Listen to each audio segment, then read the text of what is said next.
Next topic है हमारा जो कि हम लोग डिस्कस करने वाले हैं वो है रूलिंग द एम्पायर। हम लोगों ने पिछले क्लास में ये जान लिया कि दो इम्पॉर्टेंट टर्म बड़ा इंपॉर्टेंट है, पहला किंगडम और दूसरा एम्पायर। और हमने आपको ये बताया था कि किंगडम का जो एरिया होता है वो क्या होता है, छोटा होता है, और जो एम्पायर होता है वो थोड़ा सा बड़ा होता है। ठीक है, तो और अगला टॉपिक है, मतलब इस चैप्टर में हम लोग अभी जो डिस्कस करेंगे वो है रूलिंग द एम्पायर।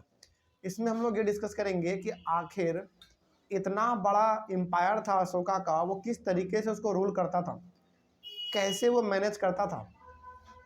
ठीक है, इसी के बारे में डिस्कस करेंगे। देखा जाए, पहला पॉइंट इसमें लिखा हुआ है, the empire was so large so different parts were ruled differently. Ashoka का जो एम्पायर था, मतलब अशोका का जहाँ जहाँ रूल था, वो इलाका बहुत बड़ा था। लगभग 90% इंडिया पे अशोका का एक समय पर रूल था, सोचो। तो अशोका का जो पूरा इलाका था वो बहुत ही बड़ा इलाका था। अब चूंकि उतना बड़ा इलाका है अशोका के अंदर में, तो क्या अशोका खुद से सभी पे नज़र रख सकता है? नहीं रख सकता है। तो अलग अलग इलाका को अलग अलग तरीके से रूल किया जाता था, मतलब अलग अलग इलाका पे अलग अलग तरीके से नज़र रखा जाता था। The area around Pataliputra was under the direct control of the empire. Empire का मतलब यहाँ पे किसके बारे में बात हो रहा है? अशोका के बारे में। ठीक है, ये जो पाटलिपुत्रा के आसपास का इलाका था, ये इलाका अशोका के अंदर में वो खुद आता था, मतलब अशोका उसके ऊपर खुद नज़र रखता था। क्यों? क्योंकि पाटलिपुत्रा में ही अशोका रहता था। और ये पाटलिपुत्रा को आज हम लोग पटना के नाम से जानते हैं, ध्यान रहेगा ये बात। ठीक है, मतलब अशोका का जो एम्पायर था, मतलब अशोका का जो इलाका था, जहाँ जहाँ उनका कब्जा था, वो इलाका बहुत दूर तक फैला हुआ था, बहुत दूर दूर तक फैला हुआ था। अब उतने दूर वाले इलाका को क्या अशोका अपने से रूल कर पाता? नहीं कर पाता। तो वो अलग अलग जगहों का अलग अलग तरीके से रूल करने के लिए लोग रखे हुए थे। भैया तुम वहाँ पर नज़र रखो, जो अच्छा बुरा वहाँ पे होगा हमको आके बताते रहना। लेकिन एक इलाका जो कि पाटलिपुत्रा था, उस पर अशोका खुद नज़र रखता था। क्यों? क्योंकि अशोका उसके अंदर ही रहता था, पाटलिपुत्रा ही में रहता था। तो जिस इलाका में आप रहोगे, क्या वहाँ भी आप नज़र नहीं रख सकते हैं? रख ही सकते हैं आराम से, है ना।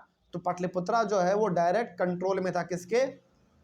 अशोका के। अशोका का विशेष ध्यान हमेशा रहता था किस चीज़ के ऊपर? पाटलिपुत्रा के ऊपर। और पाटलिपुत्रा को आज हम लोग पटना के नाम से जानते हैं। ठीक है, आगे उसके बाद है, officials were appointed to collect taxes from farmers, herders, craft persons and traders who lived in villages and towns. अब हर आदमी से आपको टैक्स भी वसूलना है, तो क्या अशोका खुद टैक्स वसूलेगा सबसे?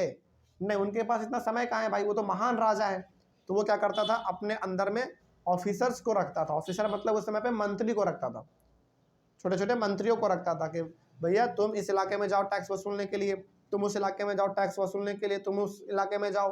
तो अलग अलग मंत्री को अलग अलग जगहों पर टैक्स वसूलने के लिए भेज देता था। और जितना भी टैक्स का पैसा आता था वो सब किसके पास पहुंचता था? अशोका के पास पहुंचता था। तो किसान भी टैक्स देते थे, बकरी चराने वाले भी टैक्स देते थे, कुर्सी टेबल ये सभी बनाने वाले टैक्स देते थे, ट्रेडर्स भी टैक्स देते थे, हर प्रकार के लोग टैक्स देते थे अशोका को। पैसे के रूप में टैक्स, या फिर अनाज के रूप में, जैसा जिनको होता था वो वैसा टैक्स देते थे। ठीक है, आगे officials also punished those who disobeyed the ruler's orders. Officials were given salaries. यहाँ तक के मंत्री लोग पीटते भी थे उन लोगों को जो टैक्स नहीं देते थे या फिर जो बात नहीं मानते थे। जैसे मान लो कोई मंत्री गया टैक्स वसूलने के लिए, और वो इंसान है जो कि टैक्स दे ही नहीं रहा है, तो फिर वो मंत्री लोग क्या करते थे, अपने सिपाहियों से उनको पिटवाते भी थे कि ये आदमी टैक्स नहीं दे रहा है, इसको पीटो। समझ में आ रही है बात? तो कहने का मतलब, लोग यदि बदमाशी करता था, लोग यदि टैक्स नहीं देते थे समय पर, तो मंत्री उनको पिटवाता भी था, सजा भी देता था। और अब सवाल है कि क्या मंत्री फ्री में काम करता था राजा के लिए?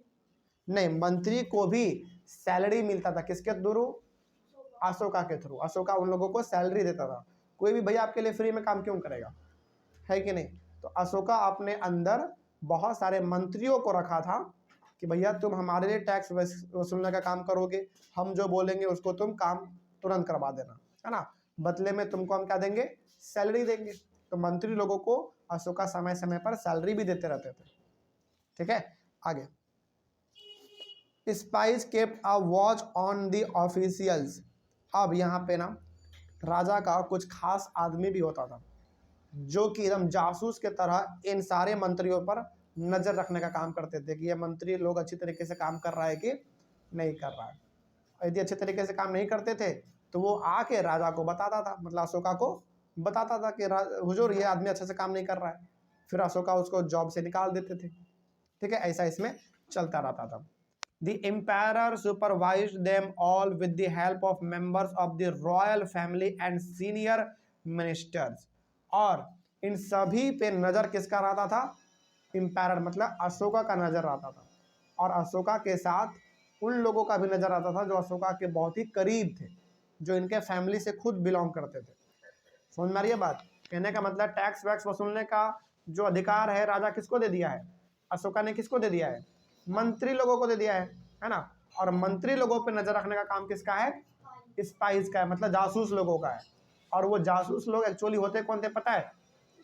अशोका का ही अपना कोई खास आदमी होता था, क्योंकि भाई आप हर किसी पे तो विश्वास नहीं कर सकते हैं ना। तो अशोका अपने ही परिवार में से किसी न किसी को जासूस बना देता था कि तुम जाके देखो ये मंत्री अच्छी तरीके से काम कर रहा है कि नहीं कर रहा है। जो नहीं कर रहा है तो आके हमको बताओ, फिर इसको जॉब से निकाल दिया जाएगा, या फिर जो कार्रवाई होगा, सजा होगा, उनको सजा दिया जाएगा। तो ऐसा भी वहां पे होता रहता था। तो अशोका कुछ कुछ लोगों को अपने दिल के बहुत करीब रखते थे ताकि वो हमेशा उसको काम में आ सके।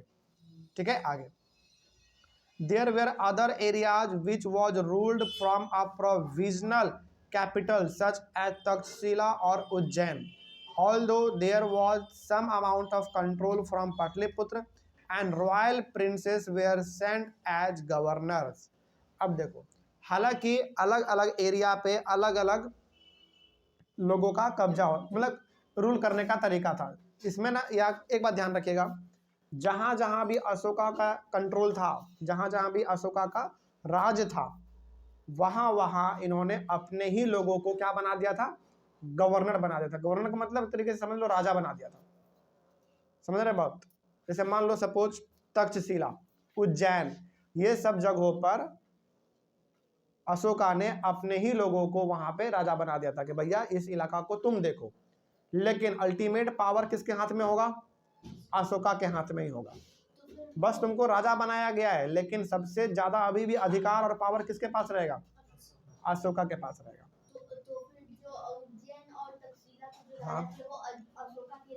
हाँ बिल्कुल, ज्यादातर अशोका राजा जी किसी को बनाता था तो उनके परिवार के ही वो लोग होते थे। ठीक है, क्योंकि आप हर किसी पे तो विश्वास नहीं कर सकते ना, लेकिन अपने परिवार के लोगों पे तो विश्वास कर सकते हैं। तो अशोका जनरली मतलब अशोका हमेशा यदि किसी जगह का किसी को राजा बनाना होता था तो ये जनरली अपने ही परिवार के लोगों को राजा वहां का बनाता था और पावर देता था कि तुम जाके उस एरिया को कंट्रोल करो, उस एरिया को देख रेख करो, जो पैसा वैसा होगा सब लाके हमारे खजाने में जमा कर देना। ठीक ना, ऐसा उस समय पे चलता था।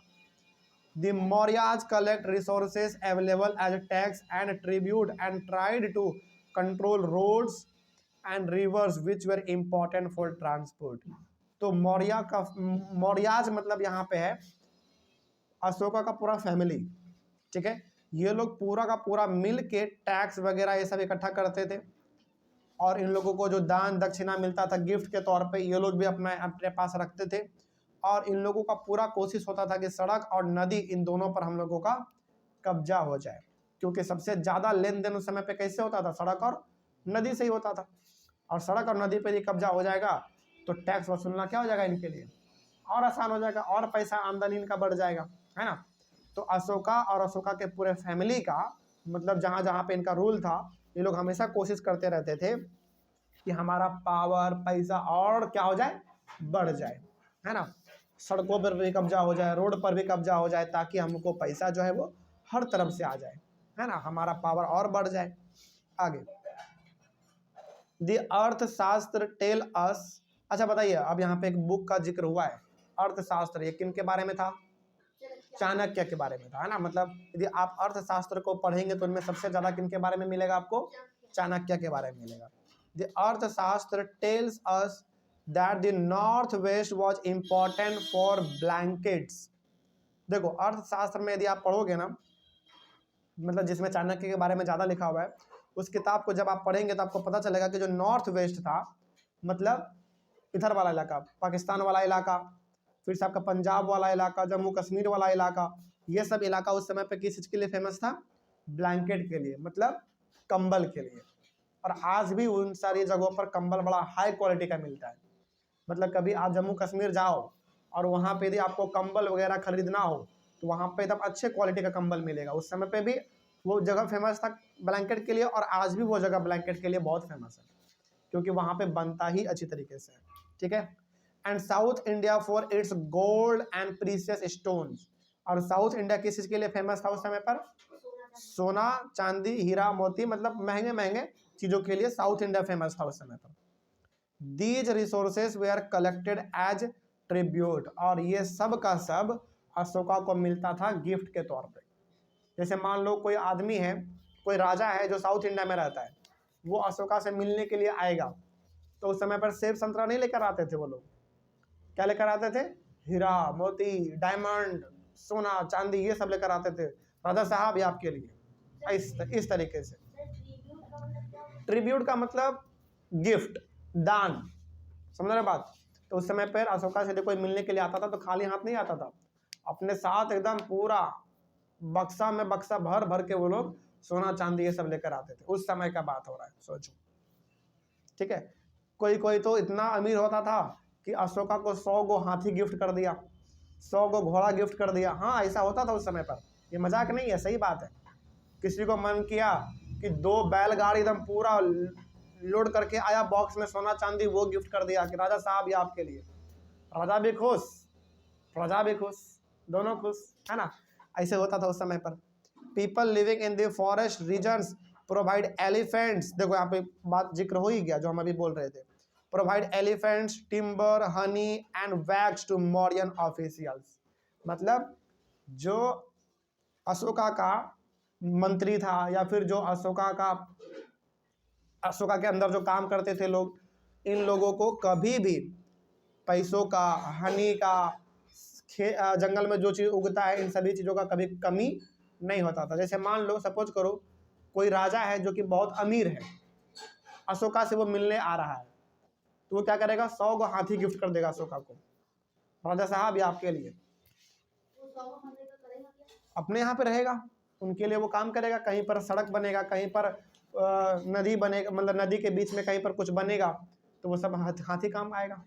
उस समय पर हाथी का इस्तेमाल क्यों करते थे हम लोग? भारी भरकम सामानों को उठाने के लिए। और उस समय पर जिन राजा के पास जितना जानवर, जितना सोना चांदी होता था, वो सबसे ज़्यादा पावरफुल माना जाता था। और अशोका के पास घोड़ों का, हाथियों का, ऊंट का कोई कमी नहीं था। जो आता था भेंट करने के लिए, उनसे मुलाकात करने के लिए, वही 100 गो, 200, 300, 400 हाथी घोड़ा सब गिफ्ट में देते जा रहा है। और खाने खिलाने पिलाने का कोई तो कमी था नहीं, क्योंकि भाई पूरा भारत पे आपका कंट्रोल है, आपको अनाज का क्या कमी हो सकता है ना? तो इस तरीके से अशोका रूल करता था। एक बात ध्यान रखेंगे कि हर जगह पर अशोका खुद से रूल नहीं करता था। हर जगह पर वो अपने रिलेटिव को वहाँ बैठा देता था कि भैया तुम रूल करो यहाँ पे। लेकिन हाँ, सबसे ज़्यादा अधिकार किसके पास रहेगा? पावर अशोका के पास ही रहेगा। ठीक है, चल इस तरीके से हमारा ये वाला टॉपिक भी कंप्लीट होता है। नेक्स्ट टॉपिक है अशोका अ यूनिक रूलर। इस टॉपिक को हम लोग अपने अगले क्लास में डिस्कस करेंगे। तो मिलते हैं हम लोग अपने अगले क्लास में। Thank you very much and have a nice day.